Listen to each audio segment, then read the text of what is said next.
ma'asyiral muslimin wa ya ayyuhal mustami'una kiram uhayyikum tahiyatan wa barakatuh wassalamu alaikum. Bismillahirrahmanirrahim. Assalamualaikum warahmatullahi taala wabarakatuh.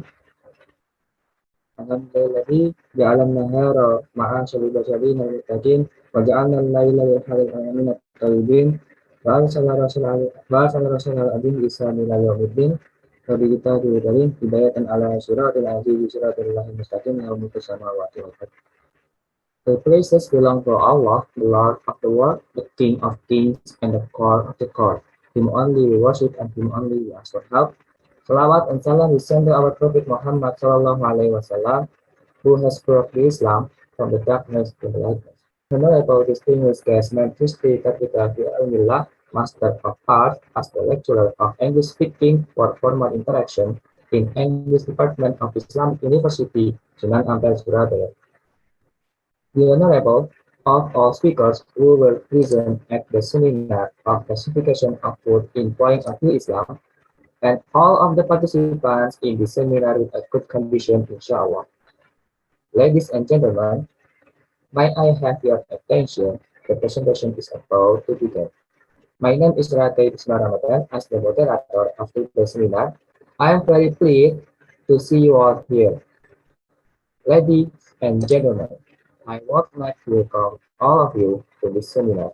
For that, of course, everyone really needs information as well as an effort to equalize perceptions, as well all hope for this internal seminar.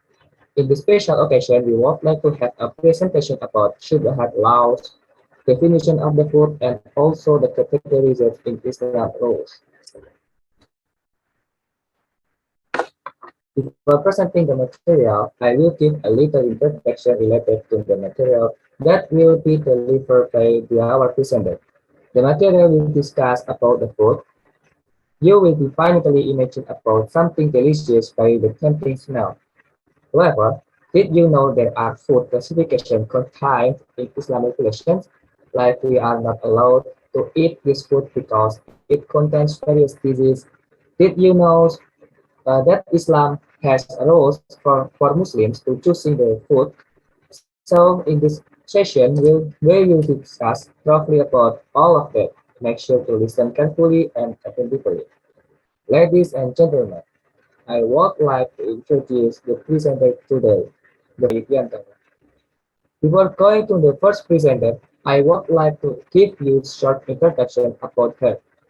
She is a head chef in La Rosetta Resto. She is graduated from Bachelor of Catering of Pauket University in 2017 and Master in Nutrition and Food Program of Pauket University in 2020. She has work experience during the college from Pauket Restaurant in 2017 to 2019. Hotel in 2019 to 2020, and Hotel Hypo also tied in 2020 to now. If you want any more information, please contact it below. Alright. Without any further ado, I would like to welcome the first presenter, Ms. Ifta Zulfia. 8 minutes is yours. Thank you for the moderator for the time. Hello guys, I hope you have a good spirit today, and we're going to discuss about halal food. Next slide, please. So what is halal food? Halal means allowed, and halal food is food that is allowed to be eaten according to the provisions of Islamic law. In the Quran, it has also been explained in Surah Al-Baqarah, verse 168, that Muslims are allowed to eat what is good, which means drink identified as a pure, clean, and healthy, nutritious, and delicious to taste. Next slide, please. The next is about the characteristic of halal food. The first is all must be healthy. This means that the food must have a good effect on the body. Halal food must not be dirty and disgusting because it can danger health. The second is obtained in halal way. Food can become haram if the method of obtaining is not good, even though the substance content are halal substance. For example, food obtained by stealing, cheating, or corruption, and so on. And the third is processed in halal way. Halal food in the way of processing must not be mixed with something haram. For example, by using the same cooking utensil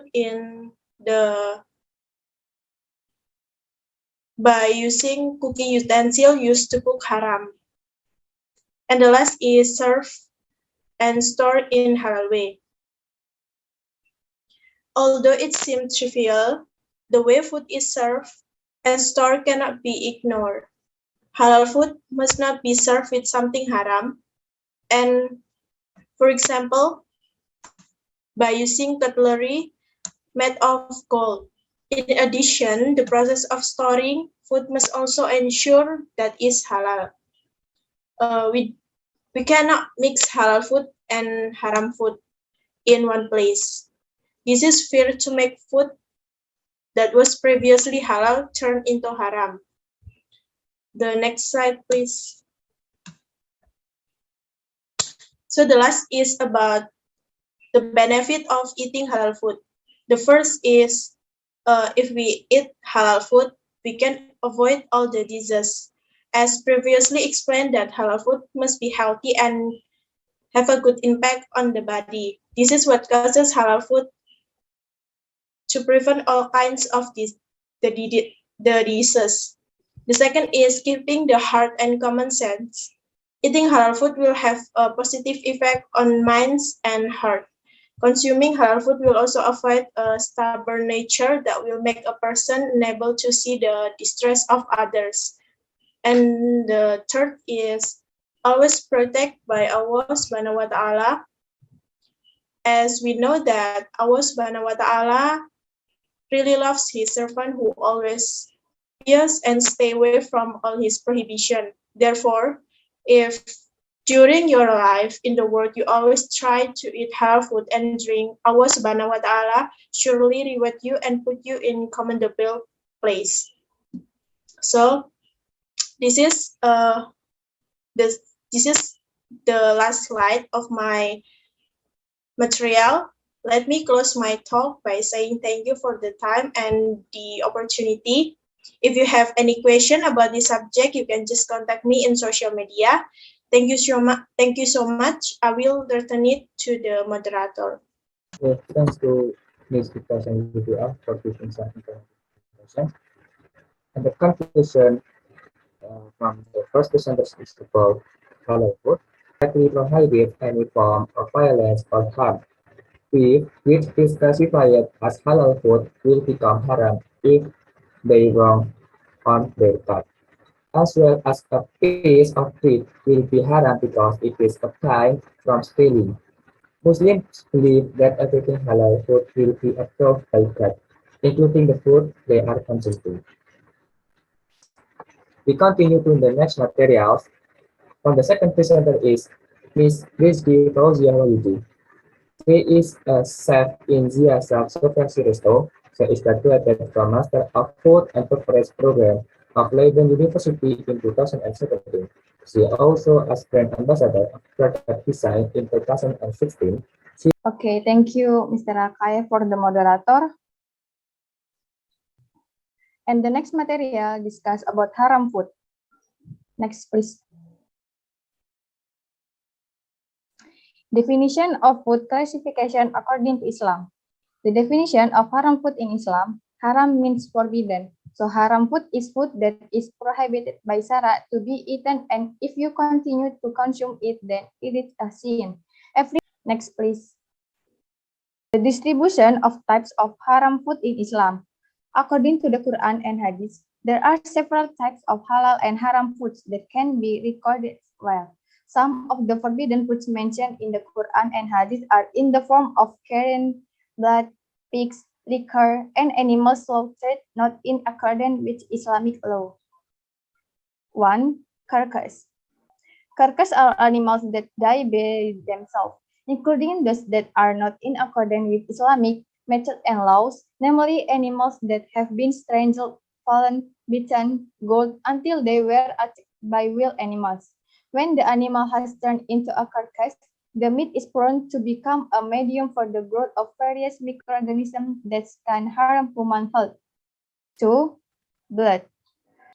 Blood in frozen form, which is often referred to as sarin, or messes, is readily sold freely in the market.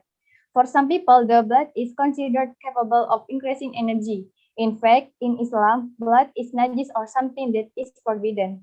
Scientific analysis explains that high levels of uric acid and iron in the blood can directly harm the body. This can trigger various deadly diseases such as hemochromatosis. 3. Pig.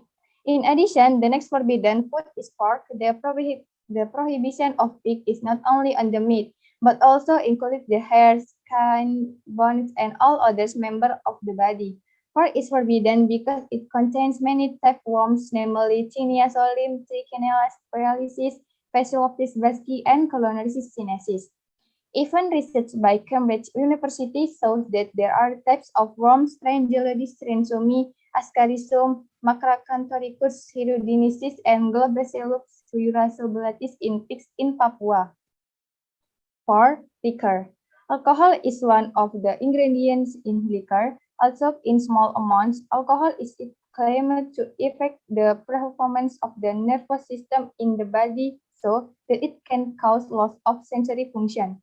In addition, alcohol can also trigger various types of other deadly diseases. 5. Slaughtered animals are not in accordance with Islamic Sharia. Scientifically speaking, animals that are not slaughtered in the right way will easily experience stress. As a result, there is an increase in levels of catecholaminesis and creatinine kinase, which can cause a buildup of lactic acid in meat. Next, please. And the last topic, the impact of haram food on health in Islam. Quoting the book Al-Ashriah, Journal of Islamic Studies, one of the bad consequences of unlawful food and drink is the first, weakening of the five senses and malfunctioning of various important body parts such as the heart, lungs, liver, eyes, kidneys, and nervous system disorders. The second, obstruction of prayer. It has been explained in the message of the Prophet to his companions. The content of the message has the meaning of said, improve your food, certainly your prayers will be efficacious. By the one who holds the soul of Muhammad, verily a servant who throws a mouthful forbidden. For into his stomach, his deed will not be accepted for 40 days. The third, the difficulty of receiving knowledge from Allah Subhanahu wa Ta'ala, how the knowledge is will not be given to the sinners. The Iswal as-Safi once complained to his teacher Imam Waki. And the last, a self-treat in the afterlife. The form of treat is especially if it's not the torment of hellfire. This treat is clearly stated in the Quran and Hadith. Among them are the treat of hellfire for those who eat the property of orphans and share property. Food and illegal drinks also have bad effect on the human mind and soul. People who often eat and drink haram will decrease their level of intelligence and thinking ability. They also often commit sinful acts such as lying, stealing, and slandering others. Thank you, the audience, for taking the time to attend this morning's seminar. Hopefully, what I have said is useful for all of us. Increase knowledge about haram food. Maybe that's all for me. Thank you, and I will return to the moderator. Thanks to Ms. Lizzie for giving some informative presentation. And the conclusion from the second presenter is about haram food. Islam prohibits the Muslims for consuming haram food with the provision of the Quran. This food generally can cause disease or unhealthy when you have consumed. An example that we often found is pork, which contains tapeworms and can impact to our bodies. Unlike the last materials about the last presenter, he is a lecturer in Hesitate University.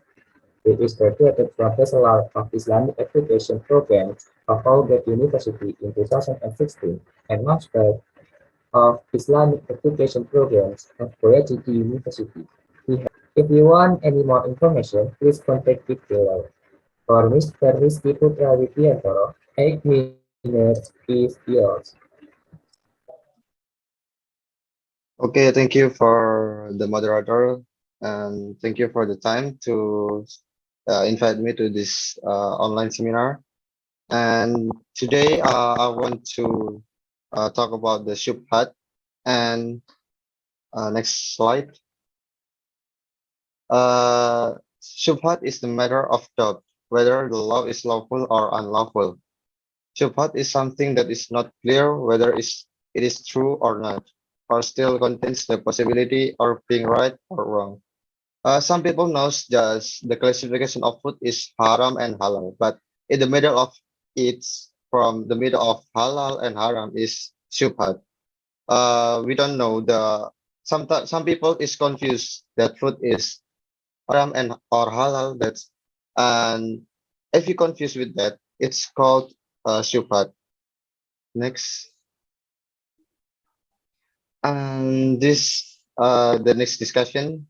I will give you some example of case of shubhat, and so by giving the example of the case, I hope that all of you is can understand what the true meaning of shubhat.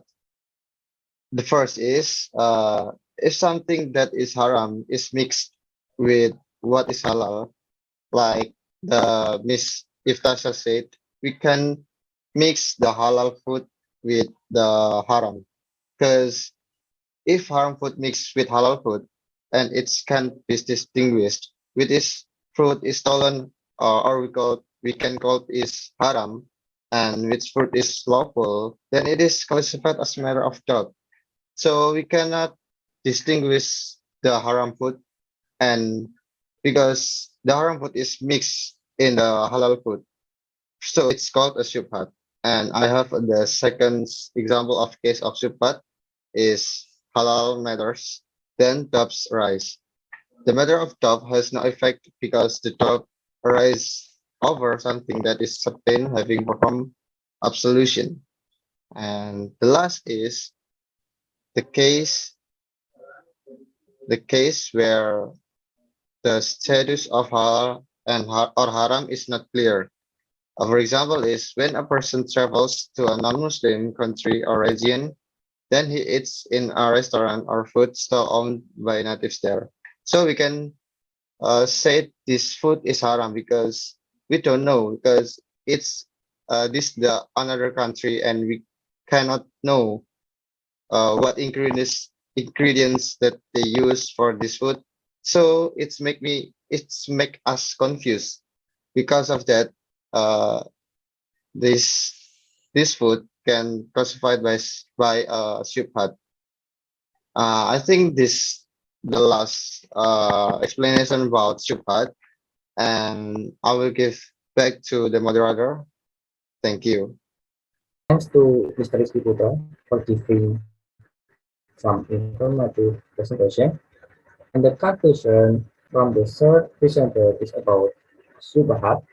Islam does not prohibit the smoking, but if you are addicted to smoking and cause diseases such as lung disease, asthma, cancer, it can be said that smoking will be haram. Likewise, with frog meat, the Quran does not explain about frog meat, but in matters of usul fiqh, if you are disgusted with frogs, then frogs are like haram for you. Subhat is indeed everything that is uncertain, but if they are not beneficial for us, then it can be said that must be avoided. Right, ladies and gentlemen, those the three materials have been brought by Ms. Iftaja Rizulfia, Ms. Rizky Fauzia, and Mr. Rizky Putra. Now we come to the question and answer session. Who here want to ask a question, please raise your hand and type in the chat box by the format of your name, your origin, and the question clearly. Any question, please? Here we have one question. His name is Hilda Malia. we would like to ask to Miss Iftasha about halal food. Is halal food always healthy? Thanks. Okay, for Miss Iftasha, for you answer it. Yes, thank you for the good questions. Is halal food always healthy? Not always. There are also food that are halal but not good for health, such as food that are not nutritious, food that contains dyes and preservatives and other chemicals that affect the health of the body, even for a long period of time. In the Quran, it has been emphasized that eat whatever is on earth in the form of lawful and good food. Halal and good, that means halal and healthy. So they are indeed halal but not healthy food. Uh, that's all from me. Okay, it's clear enough for the expert to you, Miss Filter. Okay, so we next to the question. Christian Islamita Amanda from INSA. He has a question for Miss Rizky Fauzia. Can you mention the evidence of Allah that is banned haram food? Okay, for Miss Fauzia, so do you answer it now? Okay, I will answer question from Amanda. Namely in the Al-Quran letter Al-Baqarah, verse 173, which means, verily he has only forbidden to your parent blood, pork, and meat, animals slaughtered by naming other than Allah.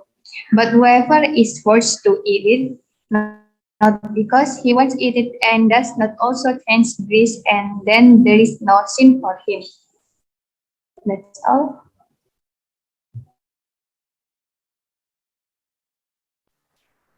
Thanks. Rizky Fauzia. It's clear enough for the answer to you, Miss Salamita Amanda. Okay. All right. Thank you for the presenter to answer the question very clear. So we next to the conclusion of our materials. Islam has given us the knowledge about what is good and what is bad. Islam sorts out everything that happens of human being in real terms. The rules for consuming something are clearly stated in the rules of Islam. Islam does not give us anything that is forbidden. So we next to our last expression for close the agenda. That is about the closing statement of the seminar today. For all the presenters, please give your closing statement for 3 minutes. Start with Miss Iftasha Nujubia. The time is yours. Okay, thank you for the moderator. I would like to thank you for this event to give me the opportunity, and then I also would like to thank for the audience for the attention and for a good moderator. I hope from what I said you learned a new knowledge that will be useful for you in the future. And thank you, and I'm sorry ahead of time. Thank you. Okay, so we continue to Miss Rizky Fauzia. The time is yours. Okay, thank you, Mr. Akai. For the moderator, so if we eat haram food, it will be a sin and not accepted by Allah Subhanahu wa Taala. That's all from me. Thank you. And the last closing statement from Mr. Rizky Widiantoro. The time is yours. Okay, thank you for the moderator, Mr. Akai. I would like to say thank you for the commit that's invite me to this event. This is a good presentation from the all presenter, and I want to say thank you again for the all to join this seminar, and I hope this seminar is will be held again from the next year maybe. And that's all from me. And move back to the moderator. Now, ladies and gentlemen, finally we come to the end of the presentation. We would like to say thanks to our presenter for some informative presentation, and also to all of the audience for your active participation. Hopefully, the presentation will be beneficial for everyone. And it's time for me to end this seminar. Thanks for your attention. Saya saja. Syukran. Wassalamualaikum warahmatullahi taala wabarakatuh. Waalaikumsalam warahmatullahi wabarakatuh. Thank you all. Thank you.